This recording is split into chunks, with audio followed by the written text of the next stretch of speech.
ஸ்ரீ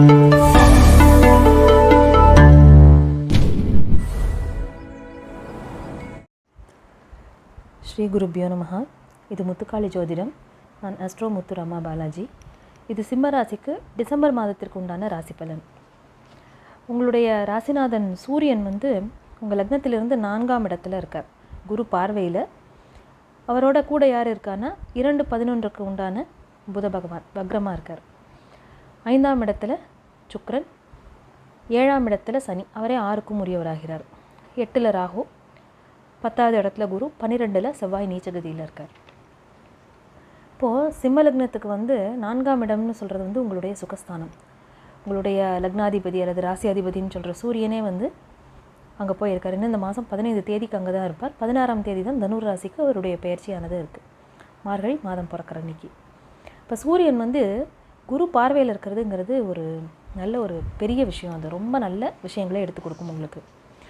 அவர் கூட இருக்கிறது 2-11க்கு உண்டானவர். அப்போது என்னென்ன பாவங்கள் இங்கே உங்களுக்கு வேலை செய்கிறதுனா, லக்னாதிபதி 2, 5, 8, 11 இந்த 4உடைய ஒரு சேர்க்கையானது இருக்குது. சேர்க்கை, பார்வை எல்லாமே அதோடைய சம்பந்தம் இருக்குது.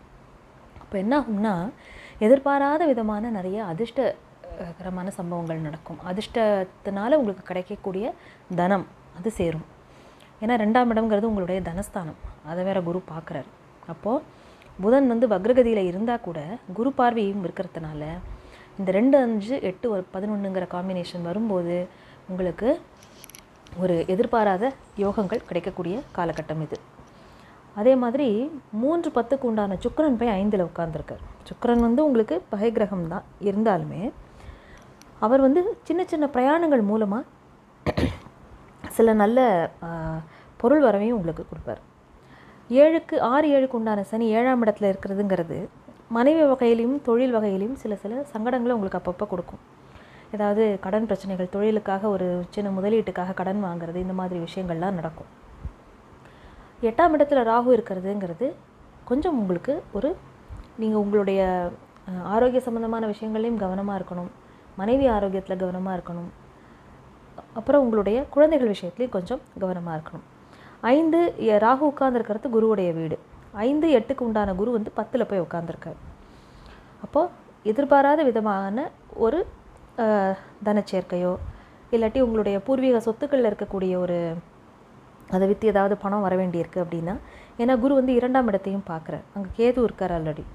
அப்போது அந்த மாதிரியான விஷயங்கள் நிறைய நடக்கிறதுக்கு வாய்ப்புகள் இருக்குது. லக்னாதிபதியோட நிலைமை அப்படிங்கிறது மட்டுமே நம்மளுடைய டெசிஷன் மேக்கிங், நம்மளுடைய தாட் ப்ராசஸ் எல்லாத்துலேயும் ஒரு நல்ல ஒரு இம்பேக்டை எப்பயுமே கொடுக்கும். லக்னாதிபதி நல்ல நிலைமையில் இருந்துட்டாலே, நல்ல சுபர்களுடைய பார்வையிலையோ சுபருடைய சேர்க்கையிலையோ இருந்துட்டாலே ஓரளவு அந்த குறிப்பிட்ட காலம் சோதனையாக இருந்தால் கூட அதை நம்ம ஒரு நல்ல முறையில் நம்ம மனதையும் நம்மளுடைய செயலையும் தயார் பண்ணி கொண்டு நம்ம இருக்க முடியும். இப்போ செவ்வாய் உங்களுக்கு நல்லவர் தான். அவர் 4, 9க்கு உண்டானவர். செவ்வாய் போய் 12ல் நீச்சமாக உட்காந்துருக்கிறது மட்டுமே ஒரு ட்ராபேக்கு. ஆனால் அதுவுமே சுக்கிரன் அடுத்து 6ஆம் இடத்துக்கு போகும்போது 6லேருந்து அவர் 12 பார்ப்பார். சமசப்தமமாக அவர் பார்க்கும்போது பிருகுமங்கள யோகம்னு வரும். அப்போ என்னாகும்னா சுக்கிரன் 6, 12 அப்படின்னு சொல்லும்போது ஒரு கடனை வாங்கி அதை ஒரு சுபத்துக்காக நீங்கள் விரயம் பண்ணிக்க முடியும். அதை வச்சு ஒரு சொத்து சேரும் உங்களுக்கு. ஏன்னா செவ்வாய் உங்களுக்கு 4க்கு உண்டானவர். இப்போ 4ஆம் இடம்ங்கிறது என்ன? வீடு, வாகனம், அதாவது அசையும் அசையா சொத்துக்கள், அப்புறம் உங்களுடைய சுகஸ்தானம், உங்களுடைய மாத்ருஸ்தானம். ஸோ அம்மாவோட வழியில் ஏதாவது ஒரு சொத்து இருக்குதுன்னு வச்சுக்கோங்க.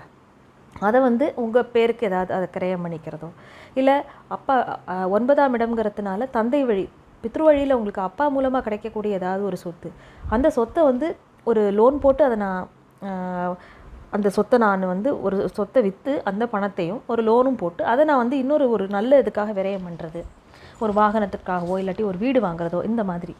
அப்போது கடனும் நீங்கள் படுவீங்க. ஒரு கடனும் உங்களுக்கு ஏற்படும். ஒரு சொத்து விரயமாகி இன்னொரு சொத்தும் உங்களுக்கு வரும். இந்த பாவங்கள் ஆக்டிவேட் ஆகிறது மூலமாக. அப்போது சிம்மராசிக்காரர்களுக்கு கொஞ்சம் ஒரு நெருடலான விஷயங்கிறது சனி பகவானுடைய பிளேஸ்மெண்ட் மட்டும்தான். அதுவுமே இன்னும் கொஞ்சம் அந்த சனி மூவாயி இப்போ அடுத்து 8ஆம் இடத்துக்கு போகும்போது அவர் என்ன அஷ்டம சனியாக மாறுவார். அப்போ அந்த 2.5 வருஷமும் கவனமாக இருக்கணும். ஆனால் இப்போ இந்த மாதிரி நடுவில் இந்த சின்ன சின்ன கிரக மாற்றங்கள் உங்களுக்கு நல்ல விதமாக அமையும். ஆனால் சிம்மராசிக்காரர்கள் நிறைய பிரச்சனைகளை அவங்க ஃபேஸ் பண்ணுற ஒரு பார்ட் என்னன்னு சொன்னால், ஒன்றா அவங்களுடைய தொழில் கூட்டாளிகள் வகையில் எங்கேயாவது அவங்களுக்கு போய் ஏதாவது ஒரு பார்ட்னர்ஷிப்பில் போய் பணம் இவங்க போட்டு ஏமாந்துருக்கிறது, இல்லாட்டி யாருக்காவது ஒரு ஃப்ரெண்டுன்னு நம்மக்கிட்ட பழகிட்டு அவங்க வந்து ஒரு பணம் கேட்குறாங்கன்னு சொல்லி உதவி பண்ண போய் அவங்களுக்கு நம்ம ஒரு ஷியூரிட்டி போட்டு பணத்தை வாங்கி கொடுத்து கடைசியில் நம்ம பேர் ரிப்பேராக போய் நிற்கும். அந்த மாதிரியான கதை இதெல்லாம் நிறைய சிம்மராசிக்காரர்களுக்கு நடக்கிறது. அதே போல் மனைவி வகையிலையும் நிறைய பேருடைய லைஃப் வந்து டிவோர்ஸை நோக்கி போயின்னு இருக்கு. ஸோ அதெல்லாம் மட்டும் கொஞ்சம் அவசரப்படாமல் முடிவுகளை எடுங்க. மறுமணம் அப்படிங்கிறதுக்கு வந்து இந்த பிரச்சனைகளுக்குரியதாக இருந்தால் கொஞ்சம் ஆறப்போட்டு முடிவெடுங்க. இல்லை மறுமணம்ங்கிற ஆங்கிளில் யோசிக்கிறீங்கன்னா இன்னொரு 1 வருஷம் 1.5 வருஷம் மினிமம் நீங்கள் பொறுக்க வேண்டியிருக்கும். ஏன்னா சனி பகவானுடைய சேர்க்கை வந்து அடுத்து ராகுவும் அவரை கிராஸ் பண்ணும்போது சனி ராகுடைய சேர்க்கை அந்த 7ஆம் பாவத்தை ஒட்டி நடக்கும். அப்போ அந்த நேரம் கொஞ்சம் கவனமாக இருக்க வேண்டியிருக்கும் நம்ம. ஸோ இந்த 6, 7, 8 அப்படிங்கிற அந்த சம்பந்தம் எப்பயுமே ரொம்ப ரொம்ப சிக்கலான விஷயம். அதனால தான் சிம்மராசிக்காரர்களுக்கு வந்து எப்பயுமே இந்த சனியுடைய டிரான்சிட் அந்த இடத்துல நடக்கும்போதெல்லாம் ரொம்ப ரொம்ப பெரிய ப்ராப்ளம் வருது லைஃப்பில். ஸோ இப்போ ஓரளவு மற்ற விஷயங்கள்லாம் நீங்கள் சமாளிச்சுட்டுலாம் எக்ஸெப்ட் உங்களுடைய இந்த 7ஆம் இடம்.